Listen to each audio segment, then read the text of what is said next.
के सभी मदरसा आधुनिक शिक्षक साथियों को मेरा नमस्कार। मैं पंकज मिश्रा, मदरसा आधुनिक शिक्षक। दोस्तों, जैसा कि आप जानते हैं कि इस समय हम लोगों का मामला सुप्रीम कोर्ट, हाई कोर्ट दोनों जगह चल रहा है और माननीय इलाहाबाद हाई कोर्ट ने हम लोगों के बकाये को लेकर के एक फैसला भी सुनाया कि इनका तत्काल पेमेंट किया जाए, लेकिन सरकार ने पेमेंट न करके लटकाने, भटकाने, अटकाने की नीति अपनाकर दोबारा वो रिव्यू में चली गई। दुर्भाग्य हम लोगों का ये है कि जिस कोर्ट पे हम लोगों का मुकदमा चल रहा था, जज साहब का दूसरे कोर्ट पे ट्रांसफ़र हो जाने के कारण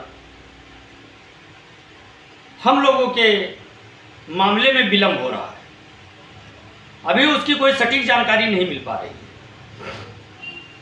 और सटीक जानकारी न मिल पाना शिक्षकों के मन में अनेक प्रकार के प्रश्न उठ रहे हैं।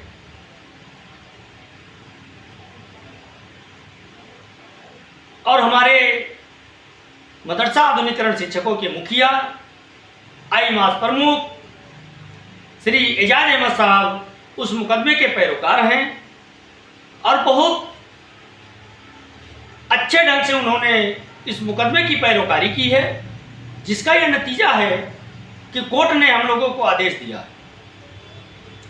लेकिन दोस्तों, अजीब विडंबना है कि कोर्ट के आदेश के बावजूद भी सरकार हम लोगों की नहीं सुन रही है। आश्वासन तो हम लोगों को बराबर मिलता आया है, लेकिन हम लोगों को सफलता नहीं मिली। हम लोगों ने हर वो एक लीगल जगह से अपनी आवाज़ उठाने का प्रयास किया, हम लोगों ने कोशिश की है, फिर भी इसके बावजूद हम लोगों के प्रति सरकार के कार्य में जू नहीं रही। सरकार इतनी निर्दयी बन गई कि इन शिक्षकों की चीख पुकार उसको सुनाई नहीं दे रही है। उसके बच्चों की भूख से तड़प रही आत्मा, उसकी चीख पुकार उनको नहीं सुन रही है, वो नहीं सुन रहे हैं, या सुनाई सब कुछ देती है और जानबूझकर उसको अनसुना कर रहे हैं। हम लोगों को तो यही लगता है कि हम लोगों की समस्या से शासन, प्रशासन, राज्य और केंद्र सभी प्रकार के माननीयों को हम लोगों की परेशानी बखूबी मालूम है, लेकिन हम लोगों को इग्नोर किया जा रहा है। इसका कारण अब मेरे समझ में आ रहा है, एक ही है जो उसमें मदरसा शब्द जुड़ा हुआ है, और मदरसा शब्द जुड़ा होने के कारण हम लोग भी उसका दंश झेल रहे हैं। लेकिन राजा के नज़र में, सरकार के नज़र में उसकी प्रजा समान होती है। ना कोई ऊंच होता है, ना कोई नीच होता है, ना कोई बड़ा होता है, ना कोई छोटा होता है। राजा राजा होता है, उसकी प्रजा, उसकी खेतीबाड़ी होती है। लेकिन जब आप खेती करोगे, उसमें बीज डालोगे, उसमें खाद डालोगे, पानी लगाओगे, तो फसल आपको अच्छी मिलेगी। लेकिन आपने बीज तो बो दिया, लेकिन ना पानी दिया, ना खाद दिया। जो थोड़ा बहुत अंकुर निकले थे, अंकुरित हुए थे, वो भी मुरझा गए, तो आपको फसल कहाँ से अच्छी प्राप्त होगी मेरे भाई। लेकिन इतना सब कुछ होने के बावजूद भी सरकार हम लोगों के साथ बहुत दुर्व्यवहार कर रही है। उसका कहीं ना कहीं माइंड सेटअप एक ही जगह पर है, मदरसा। मैं क्लियर कर देना चाहता हूं कि हम लोग जितने हिंदू शिक्षक हैं उसमें वो मदरसे में कोई ऐसी भी संदिग्ध गतिविधि का समर्थन नहीं कर सकते और न करते हैं और ना भविष्य में कभी करेंगे। जो आधुनिक विषय पढ़ा रहे शिक्षक हैं वो कभी देश के खिलाफ, समाज के खिलाफ होने वाले गतिविधि में वो कभी शामिल नहीं हो सकते हैं, क्योंकि उनके अंदर कट्टरता नहीं पाई जाती है। उनके अंदर एक चीज पाया जाता है, देश प्रेम। और मैं कहना चाहता हूं, हो सकता है हिंदुस्तान बहुत बड़ा है, किसी एक आध जगह पे ऐसी कोई गतिविधि पाई गई हो, उसके बारे में तो मैं नहीं कह सकता, लेकिन जहां तक मेरा मानना है, जहां तक मैं जानता हूं कि जिस मदरसे में आधुनिकीकरण शिक्षकों की तैनाती है, उन मदरसों में कभी भी संदिग्ध गतिविधि नहीं हो सकती, ये मैं दावे के साथ कह सकता हूं।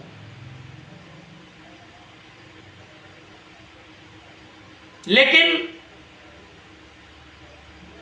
अगर कहीं पाई भी गई हो एक आध में, तो आप उसके ऊपर निश्चिंत होकर के कार्रवाई करें। उसका समर्थन कोई नहीं कर रहा है, केवल अगर समर्थन कर रहा है तो जो लीगल हैं, लीगल फैक्ट है, लीगल मदरसे हैं, लीगल शिक्षक हैं, उनका कोई सपोर्ट कर रहा है।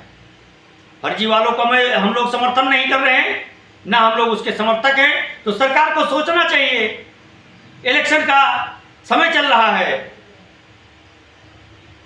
और इन भूखे रोते शिक्षकों का दुख दर्द सरकार को नहीं दिख रहा है। यह हमारे देश का दुर्भाग्य है। लेकिन दोस्तों, आप लोग चिंता ना करें, एक दिन हम लोगों की मांग पूरी होकर रहेगी, हम लोगों की समस्या का समाधान होगा, हम लोगों का खोया हुआ सम्मान वापस मिलेगा। क्योंकि सरकार कब तक आंखें मूंदे रहेगी और हम लोगों का कार्य होगा। मैं मानता हूं, हो सकता है कि हम लोगों से कहीं गलती हुई हो, लेकिन अब इसकी सजा इतनी बड़ी भी नहीं हो सकती कि उसको भूखे मार दिया जाए। हम लोगों से गलती यही हुई है कि हम लोग 6.5 साल तनख्वाह नहीं पाए, फिर भी हम लोग मदरसे में बराबर जाकर के अध्यापन कार्य करते रहे। शिक्षण कार्य में हम लोगों ने बाधा नहीं आने दी, नहीं उत्पन्न होने दिया। बच्चों को बराबर पढ़ाते रहे, नियमित रूप से मदरसा जाते रहे, सरकार के बनाए गए नियमों का पालन करते रहे। हम लोगों ने मदरसे में योगा भी करवाया, बाल सभा का आयोजन भी करवाया, पीटी भी करवा रहे हैं,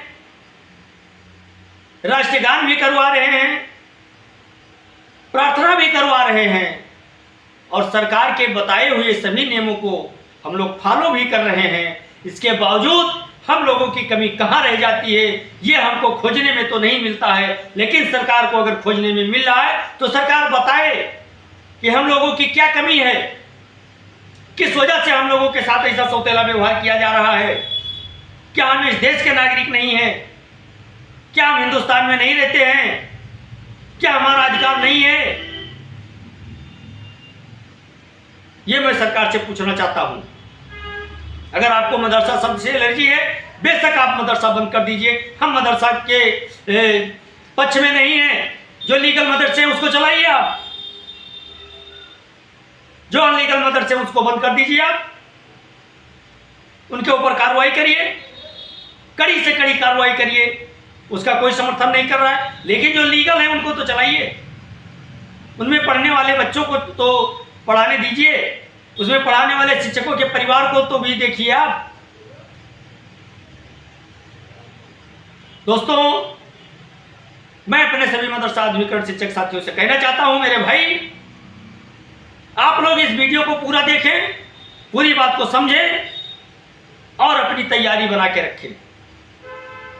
इलेक्शन के बाद अगर हम लोगों का कार्य नहीं होता है तो हम लोग संवैधानिक दायरे में रह करके अपनी मांग उठाएंगे और सरकार को हमारी मांग पूरी करनी पड़ेगी, क्योंकि हम लोगों ने अनलीगल मांग नहीं किया है। हम लोगों ने जो भी मांग की है वो लीगल है। हम लोगों ने जो पढ़ाया है जो काम किया है उसका हम लोग बकाया मांग रहे हैं, अपनी स्कीम को रिन्यूअल मांग रहे हैं। अगर रिन्यूअल आप नहीं करना चाहते हैं तो उत्तर प्रदेश सरकार उस स्कीम को चलाए। अगर वो स्कीम भी आप नहीं चलाना चाहते हैं तो हम लोगों को बकाया दे करके किसी दूसरे स्कीम में चलाए या हमको कहीं अलग समायोजित कर दें।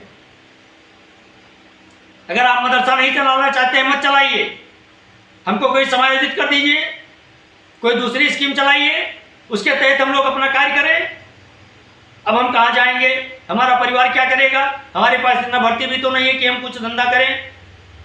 हम लोगों का बकाया दे दीजिए, आप स्कीम चलाएं न चलाएं आपकी मर्जी, लेकिन हम लोगों का जो हम लोगों ने काम किया है, जो हम लोगों ने मेहनत पसीना बहाया है, हम लोगों ने अपने बीवी बच्चों को भूखा सुलाया है इस आशा में कि हम लोगों को पैसा मिलेगा, तनख्वाह मिलेगा तो आपको मैं कपड़ा ले दूंगा, आपको अच्छे अच्छे खाने खिलाऊंगा, आपको मैं टहलाने ले जाऊंगा, माँ बाप को तीर्थ कराऊंगा, माँ बाप की दवाइयाँ लेके आऊंगा। ये सब सपने हम लोगों ने जो देखे थे वो सपना आप लोगों ने चूर कर दिया। लेकिन हम लोगों का आप लोग बकाया दे दीजिए, हम लोग अपने स्वेच्छा से अपने घर बैठ जाएंगे।